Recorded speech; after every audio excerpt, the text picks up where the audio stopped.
가장 재치있고 영특한 이재영입니다.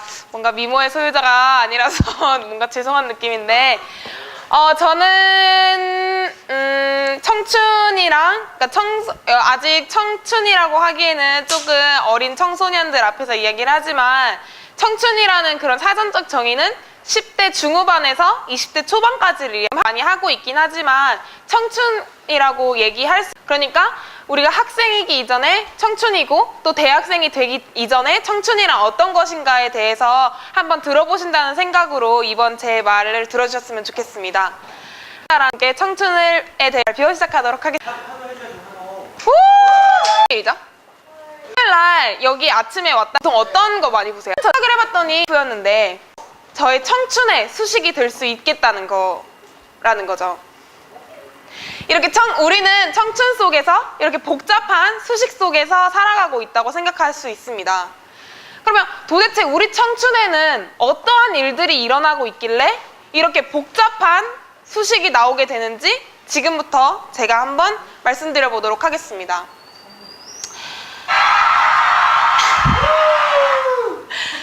청춘 그리고 더하기. 제가 지금부터 더하기에 대한 저의 청춘에 대해서 말씀드릴 거예요. 청춘은 지금 여러분은 부모님 그리고 학교 그리고 공부의 영향을 많이 받으면서 여러분은 살아가고 있습니다. 하지만 이런 영향만을 받으면 우리는 단지 온실 속의 화초처럼 너무 뻔한 너무 재미없는 경험들만 하게 되는 건 아닐까라는 제가 작은 생각을 한번 해봤어요. 그래서 저는 도대체 이런 경험 말고 어떤 경험들을 해왔을까라는 생각을 해봤습니다. 그래서 저의 경험들을 한번 말씀드려보도록 할게요. 저는 아까 강사님이 소개시켜 주셨던 것처럼 무시하고 할게요. 강사님이 소개시켜 주셨던 것처럼 저는 고등학교 2학년 때 처음 카네기 코스를 수료를 했습니다. 바로 여러분처럼 말이죠. 그래서 처음 코스를 수료하고 그 이듬해 바로 제가 코치했던 친구들이 지금 없는 것 같은데 네, 코치도 되게 많이 하면서 저는 카네기가 제 인생의 터닝포인트라고 이야기할 수 있을 만큼 저에게는 굉장히 큰 경험이 됐었던 활동이라고 생각을 해요. 그래서 여러분도 지금 매달 이렇게 세미나가 개최되면 연락을 받고 세미나에 참가를 하시잖아요.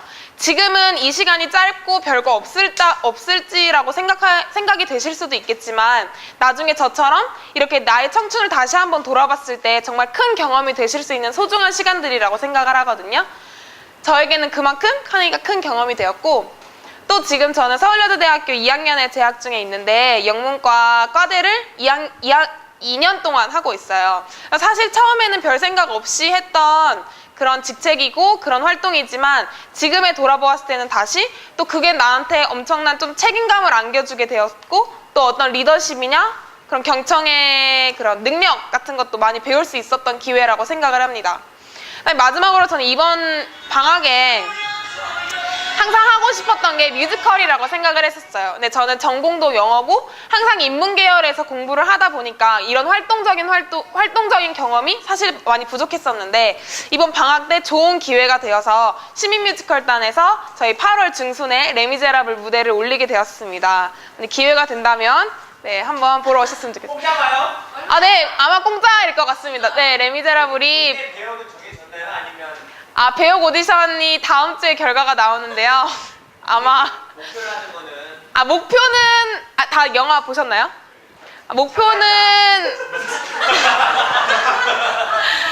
목표는 에폰인이지만 그 짝사랑하는 여자 있잖아요. 목표는 에폰인이지만 아마 여직공 정도 하지 않을까 생각하고 있습니다. 뭐라고요?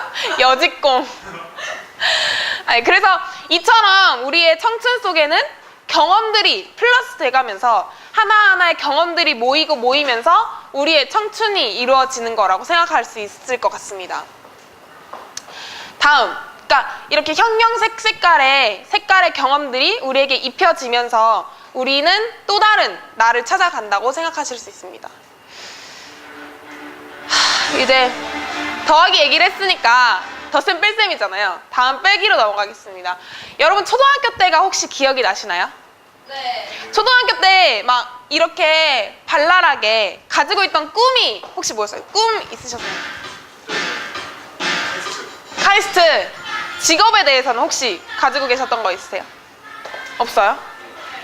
대통령 또 그치 방금 막 대통령이라고 친구가 말을 했는데 저기서 웃었어요. 왜 그럴까요? 이땐 분명히 대통령이란 꿈이 커 보였고 우주 여행사라는 꿈이 굉장히 커 보였고 멋있는 꿈이었기 때문에 나의 꿈이었는데 왜 지금은 그 꿈을 말하면 괜히 웃기고 나도 그걸 이야기하는 게 창피하고 그쵸? 제가 한번 생각을 해봤는데 우리가 다 카네기 수업을 들으셨잖아요. 그때 우리가 비전 수업을 했었잖아요.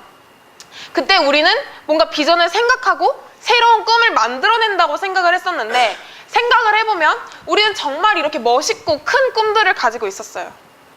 근데 우리는 현실이라는 벽에 부딪히면서 하나씩 그 꿈을 지워나가고 있는 과정이라고 생각을 했습니다.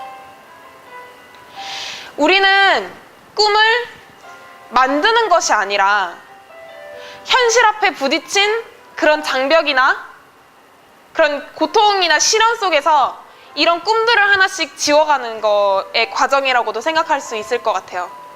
그래서 꿈들은 이렇게 하나씩 풍선이 터지는 것처럼 터트리지만 우리는 그 꿈이 터지는 순간에 고통스럽고 아프다고 생각을 하지만 이 꿈들은 아마 터지면서 우리에게 이렇게 말하고 있는 걸지도 모릅니다. 야, 청춘은 원래 아픈 거야. 그러니까 이 남은 풍선들의 꿈을 잘 잡고 잘 키워나가기만 하면 돼. 라고 이야기하고 있는 걸지도 모릅니다. 너무 슬퍼. 그래서 청춘 속에서 마이너스 돼가고 있는 꿈들이 있는데 지금 제가 이렇게 이야기하니까 마치 현실 속에서 안 좋은 일만 있는 것만 같고 꿈은 다 잊어버리는 건가? 라고 생각이 드실지도 있지만 다음 이야기해드릴 것은 바로 곱하기입니다. 곱하기는 더하기와 다르게 단순 누적되는 것이 아니라 그 힘이 모이면 배가 되고 확산이 되는 의미를 가지고 있죠. 제가 처음에 이 발표를 준비를 하면서 사람들에게 청춘하면 가장 먼저 떠오르는 키워드가 뭐냐고 물어봤었습니다. 그때 사람들이 뭐라고 대답했는지 아세요? 열정. 방금 나왔었죠? 바로 저에게 열정이라고 대답해 주었습니다. 근데 다시 한번 곰곰이 생각을 해보세요. 청춘, 열정. 되게 식상하지 않나요? 네. 너무 많이 듣는 말이고 청춘은 열정적이어야 된다. 열정적인 청춘이 멋있는 청춘이다라고 너무 많은 사람들이 이야기하고 있습니다. 하지만 그 이야기는 다시 생각해보면 열정과 청춘은 뗄래야 뗄 수 없는 관계이고 열정 없이는 청춘을 도저히 설명할 수 없다는 이야기가 아닐까요? 제가 그렇게 생각을 해서 열정은 청춘의 촉매제다라고 생각을 해보았습니다. 한번 예를 들어볼게요. 제가 코치를 지금 한 20번 넘게 경험을 했는데 코치를 하면서 초반에 정말 열정적으로 나 이번에 진짜 애들 쩔게 할 거야 라는 정말 넘치는 열정을 가지고 임했던 학생들과 이제 좀 지치고 나도 학교에 지치고 뭔가 여기 하고 싶어서 왔지만 좀 지치는 날에 대한 학생들의 그런 반응 속도나 저에게 대해주는 그런 친분의 관계가 훨씬 차이가 있었다고 생각을 합니다. 마치 더 큰 관심을 준 식물이 더 잘 자라나듯 그렇게 제가 더 큰 열정을 쏟은 것에 더 좋은 결과가 있었던 것입니다.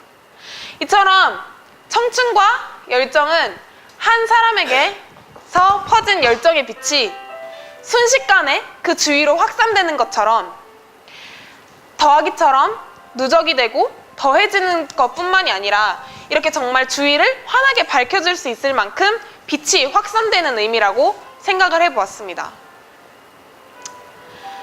저는 지금 발표 동아리를 하고 있는데요. 이게 바로 저희 동아리 사진입니다. 제가 여러분